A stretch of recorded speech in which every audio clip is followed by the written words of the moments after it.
peace and love.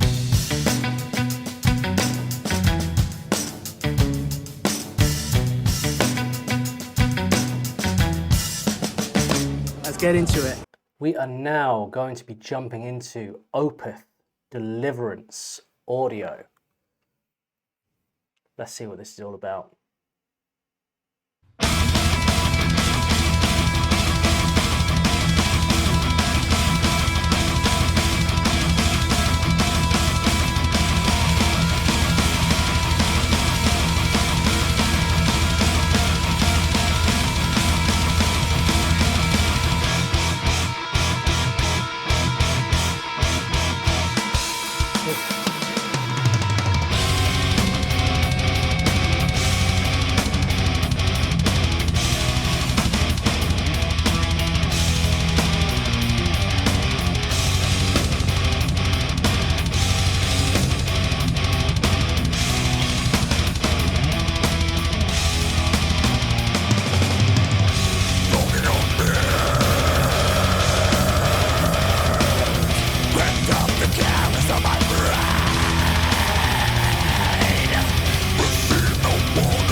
Oh, wow.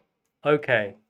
So a lot to take in there all at once. That was really, really cool. I thought the drumming work was really interesting. So we had these full-on guitar riffs, but the drumming, we had this beautiful like double pedal going on, like very thrashy, but then it switched up more into a kind of rock beat and then back into this sort of slightly deathcore kind of beat. And then the vocals, like this real controlled growl style. And I love that growl vocal. But then what you don't expect is to kind of have that big introduction, that wall of intricate sound, followed by this really delicate acoustic work. Really, really interesting.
This is so dynamic.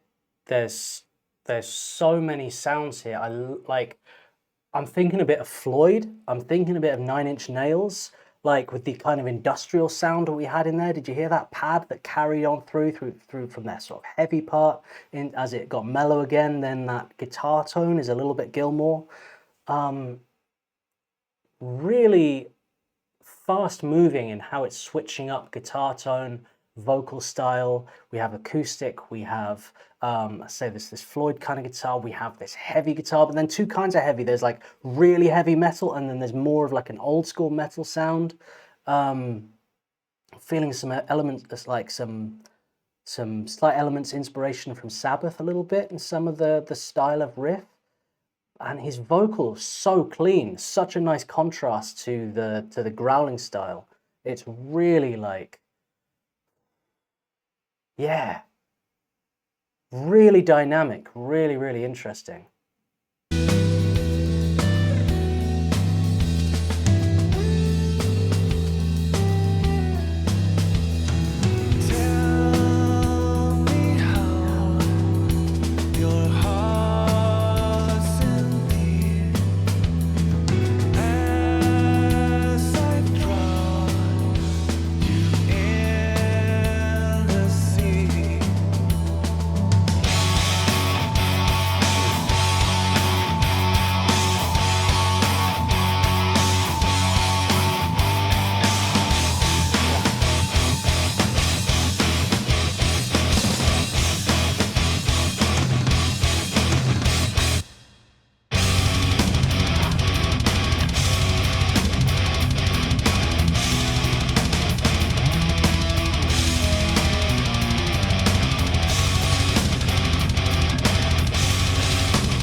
I love the Jekyll and Hyde style of not just vocals, but musicality entirely. It's like we have this really dark, heavy side, and then this relaxed, slightly spacey, proggy kind of side to it.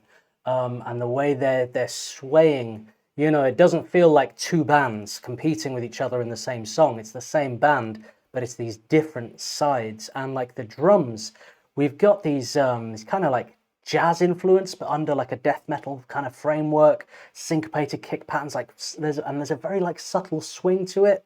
I think I'm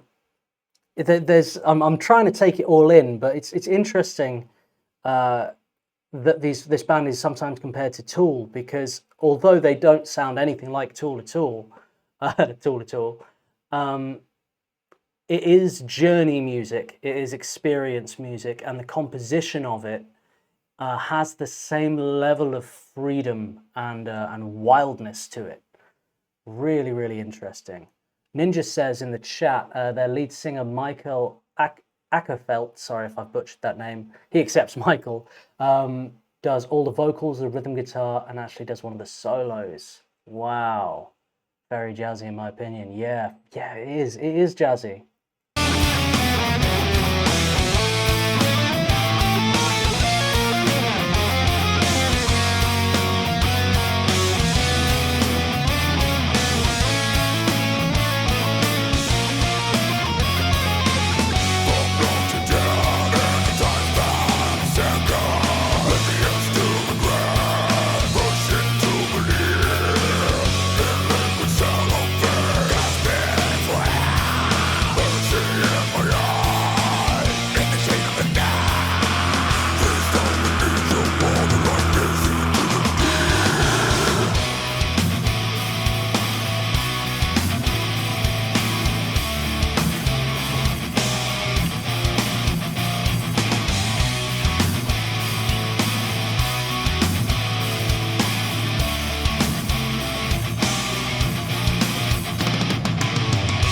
Hey, very quick pause. If you want me to react to your favourite track, you can request it over my Buy Me a Coffee.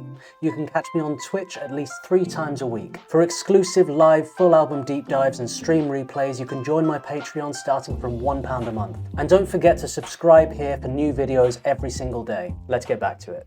These chords are really beautiful, layered, really nice intervals in here, very unexpected. And the guitar tone, it's like just distorted enough to have the heaviness that section requires, but clean enough that you can really feel every interval, so you get the full weight of the chord rather than it just being sort of bah, it's this full, elegant, beautiful chord. definitely in a down tuning. Though I can't say which off the top of my head, but they're utilizing. It's not just like sort of 3 chord like power chords or anything like that. They're really really nice full chords.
Such a controlled growl. I think I said that before, but I'm hearing it even more now, and I really like the production, how they've sustained these kind of legato growls, you know, when the second part comes in, and it just carries on over the top, smoothing it over really nicely. But his diction's really good. You can actually hear with clarity what is being said.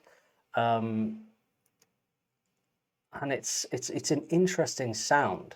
Like his voice sounds very, very unique. It's not like a run of the mill growl, you know. It's very it stands out.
Oh, so Ninja in the chat says fans call his growl the demon.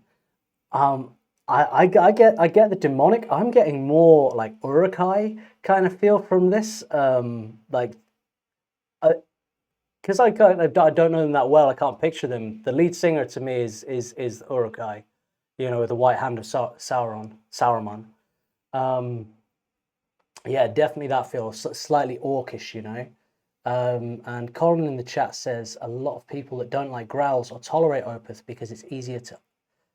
A lot of people who don't like growls like or tolerate Opeth because it's easier to understand, lower, unique. Yeah, I can feel that. It's musical and it's nice. I actually find it like really kind of pleasant on the ear, you know. It's really cool, and because he's got that growl, but mixed with slightly lighter, like distortion on guitars and stuff. They've found ways, production-wise, and like the instrumentation setup and arrangement, to soften certain sections. So where a guitar might get like heavier, more overdrive, more distortion, where the drums might go like, you know, blast beat kind of double pedals, where the singer might go like really growl.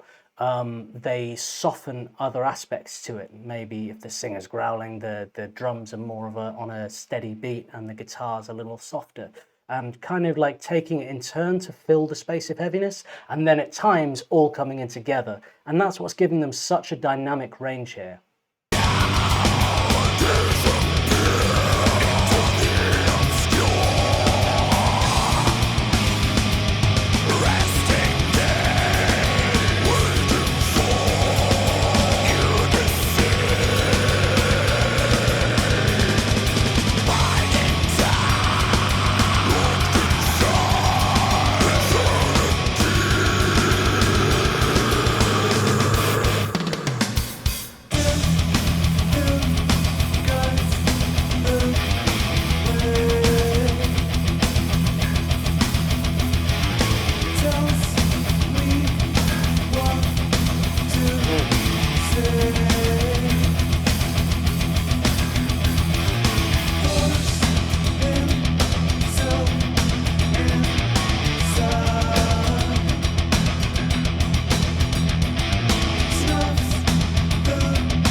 Oh my word, I love that transition. So this really nice melodic solo with a lovely run at the end, but then it splashes into this.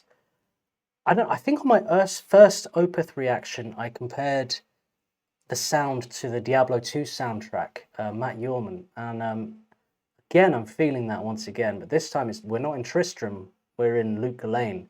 You know, it's more deserty. It's like, I think both rhythmically and potentially a modal shift there.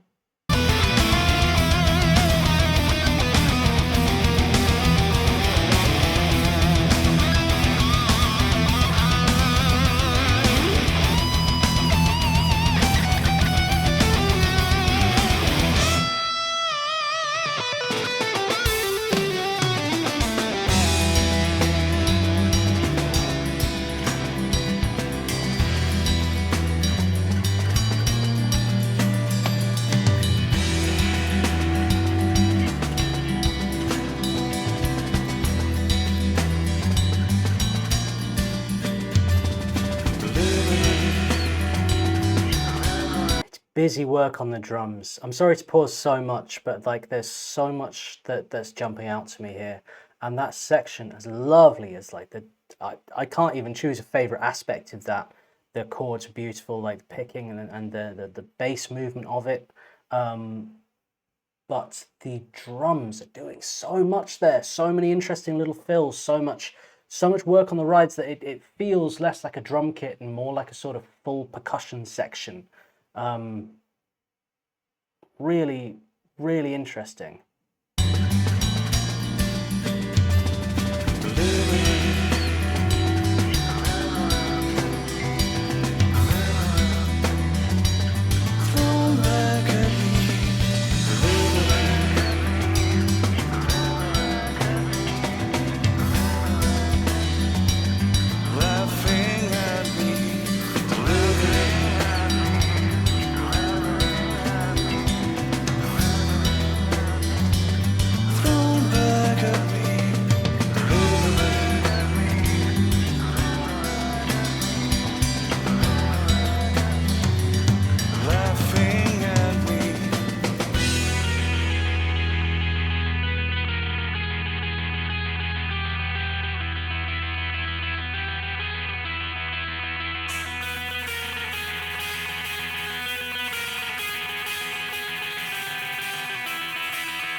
Lovely use of reverse piano there.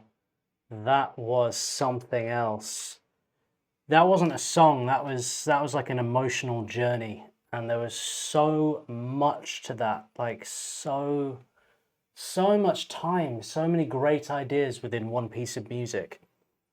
They really went all out with that one, like threw everything into it, and every member of the band really stood out as being incredibly talented at their craft, and working together to create something cohesive, unexpected, unpredictable, unique. Like, it's very soundtrack. It has a cinematic gravitas to it. Like, I feel it would work very well over a sequence in a show like Game of Thrones or something like that. You know, like it builds and goes down and rises up and takes you to some kind of dramatic plot twist all through music. You know, so it's more like a it's much more of a song structure wise, more like a classical composition than like a rock song. They're doing something very, very different here, very unique, and that was a big one. That was a big, like, welcome to Opeth song that's really, really got me invested in them. Deliverance, everybody. Mate,